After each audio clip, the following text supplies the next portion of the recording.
Okay, deep breath, guys. Virginia has looked at Massachusetts and California and New York and maybe even communist China and already said, "Here, hold my beer."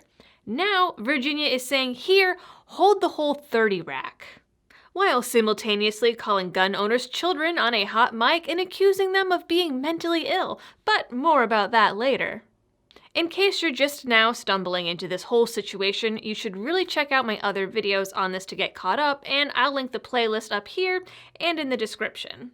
During the state elections, there was a shortage of pro-gun candidates, and Democrats ran uncontested in several districts, which ensured a total Democrat takeover. Fast forward to the start of the legislative session, and we already have pre-filed an assault weapons ban that includes mass confiscation, a red flag law, and a one-gun-a-month limit. On the docket is an expansion of the state's paramilitary activity ban ahead of any protests, making it illegal for people to march, rally, or train with firearms so long as someone feels intimidated. Most of the state has declared themselves Second Amendment sanctuaries, so legislators then threatened to bring in the National Guard, strip those counties of their funding, and then filed a bill to fire any law enforcement that didn't comply. Pro-gun groups planned to rally for January 20th, so then the politicians decided to pre-file a gun ban in the Capitol, saying it would be their first order of business. There are many people now on both sides saying that the big bad boogaloo is a-comin'. And that is why today's partner is My Patriot Supply, because being prepared isn't just about the guns and ammo, or luau shirts. If and when things go down, there will be absolute chaos. History has demonstrated this truth over and over again, and it's looking like this could be the situation in Virginia and elsewhere any day now. Whether it's the boogaloo, a stock market crash, an attack, or just the power going off longer than expected, these things happen without warning. And when it's breaking news, it's already too late. To avoid that chaos, the one thing you can do is build an emergency food supply. A 2-week emergency food kit can get you started, and right now you can save 40% on these food kits when you go to my special website, preparewithliberty.com. Kits last up to 25 years in storage, and they arrive fast with guaranteed 2-day delivery. Again, go to preparewithliberty.com. The budget came out for all of this, and at first it was puny and pretty insignificant. A measly $250,000, which is nothing when we're talking about government spending. The US government probably spent double that during the first 2 minutes of this video. But then, after my last video, Governor Northam asked for an additional $4 million for an 18-man gun confiscation team to enforce the assault weapons ban, plus another $3.6 million for 10 people to enforce the other gun laws. So next time anyone says to you, "No one wants to take your guns," you hand them an ice-cold glass of reality and point them towards Virginia.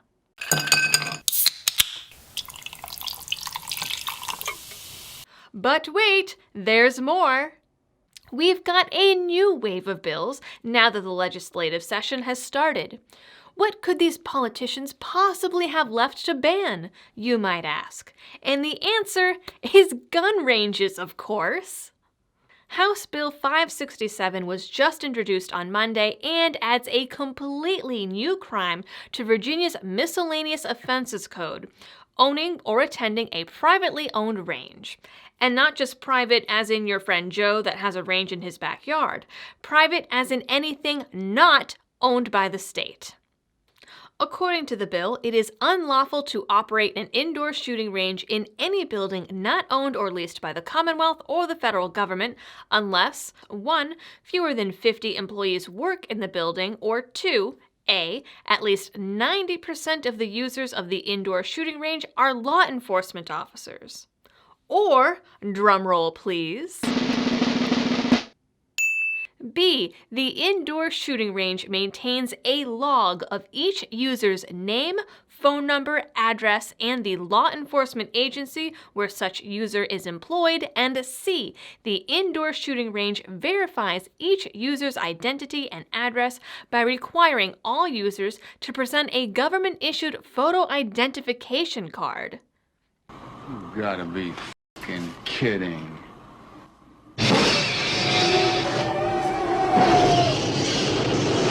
So So Virginia doesn't just want gun owners to register their guns, which is a so-called concession they're trying to add to the assault weapons ban. No, Virginia wants to register gun owners. A violation could cost up to $100,000 plus an additional $5,000 a day. A day! Virginia is literally saying if we can't take your guns, we'll at least stop you from being able to practice with them, and then we're going to fine you out of existence. Of course, that's the real goal, though Delegate Dan Helmer says it's really just about reducing workplace shootings. And there are a lot of these.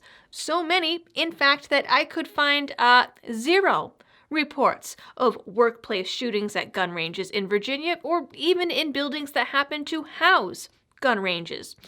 Clearly, this is a man who has his priorities straight. It should be noted that this isn't going to shut down your local little fish and game club, provided it's run by a dozen or so people and isn't in a building that houses anything else. What it probably will affect, and what is probably the real target, is the NRA range in Fairfax, which also happens to be the NRA headquarters and the home of the NRA Museum. I'm sure that altogether they have more than 50 employees. Besides, who isn't trying to fine and sue the NRA out of existence these days? Might as well throw a few more hats in the ring, just to be sure. Helmer is also at the helm of HB 568, which bans open carrying in cars, but also requires guns to be in a lockbox if they're not on your person. He says that this will stop people from stealing guns out of cars, even though they could still steal the lockbox. We now also have a House bill to match the assault weapons ban in the Senate, but with a little more salt. HB 961 was filed Tuesday and is 10 pages long and creates the term assault firearm, just like Senate Bill 16, which is broadly defined as any gun that isn't bolt or lever action, including shotguns.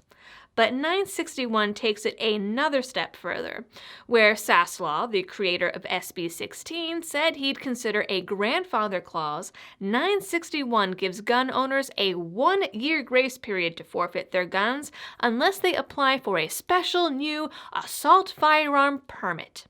However, these new permits would only allow someone to have such a firearm in their home, on the range, or while hunting. But, extra super special provision here, if you don't own your own home or the land it is sitting on, you need the landowner's written permission for said permit and assault firearm, and if you're visiting someone else, you need that landowner's written permission, and it needs to be on their person at all times. Permit holders will also be entered into a special database, aka they will be registered and their guns will too. So, your guns will be registered, you'll be registered with the state police, and then you'll also be registered at the gun range. And yet no one on the state level seems to understand why we think they look like Gestapo.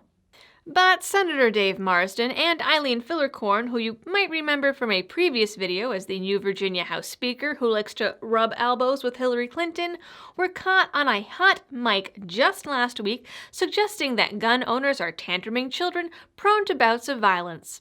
So that doesn't exactly help their case either.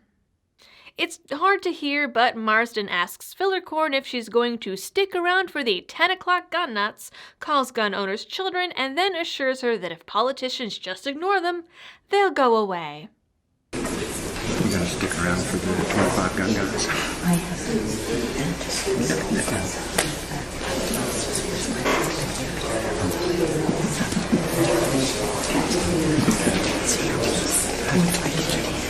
Yeah, they are. They're just like little kids.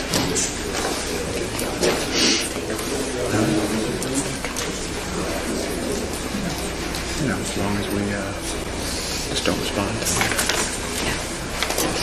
The exchange was caught during a live stream of the January 4th public hearing in Fairfax. On the docket that day was a resolution to make Fairfax a Second Amendment sanctuary, and those crazy gun nuts are their constituents, whom it is their job to listen to. There's also a screenshot of an email going around, also from Dave Marsden, accusing gun owners of being mentally ill. In some forums, it's been labeled as his response to being caught on the hot mic, but he mainly talks about a day when he abruptly left a public forum, appearing to leave in order to avoid questions from gun owners. In the email, he calls gun owners childish and boorish, and claims that they tried to take over a youth forum in December and then sent him violent threats. He says they were disturbing and indicative of mental health issues among many 2A supporters. And then, referring back to the Saturday Hot Mic meeting, claims that members of VCDL and General 2A supporters behaved badly. Number 1, according to one of the attendees of this supposed December Youth Forum, the event was listed as a town hall. Even the Brady campaign listed the event as a town hall. Number 2, violent threats are a crime.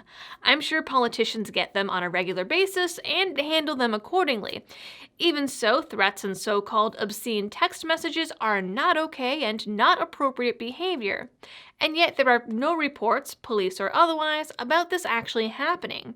So either it didn't happen, or he's afraid enough to use it as an excuse to not listen to gun owners, but not afraid enough to do anything about it. And third, try as I might, I wasn't able to find his mental health credentials anywhere, probably because he doesn't have any. As an actual licensed and practicing psychotherapist, I can tell you that judgment calls on people's mental health are supposed to be made under the care of qualifying professionals, after these professionals have spent a significant amount of time assessing their patients. Marsden has no right or jurisdiction to accuse people of having mental health issues, and it's a pretty slippery slope. Even if he did, people with mental illness have just as much of a right to protect themselves, their families, and their homes. Weaponizing mental health is a dangerous game the state has already proved they're willing to play with their support for red flag laws. I wouldn't be surprised if mandatory mental health testing from state employees is next on their to-do list. And with that, I'd like to remind everyone that January 20th is VCDL's Lobby Day in Richmond, Virginia. Please check out their website. I'll link it down in the description for information, updates, and other ways that you can help. That is your Second Amendment and firearm news for the day. Please don't forget to like, share, and subscribe. Drop a comment down below. Have a little chat, as every interaction helps the channel and appeases the YouTube algorithm gods, who I've learned really don't like us talking about Virginia. If you want to help support the channel in other ways, you can find me on Patreon and Subscribestar, check out my merch, or give a one-time donation through PayPal or my website. Until next time, thanks for watching, stay safe, and happy shooting.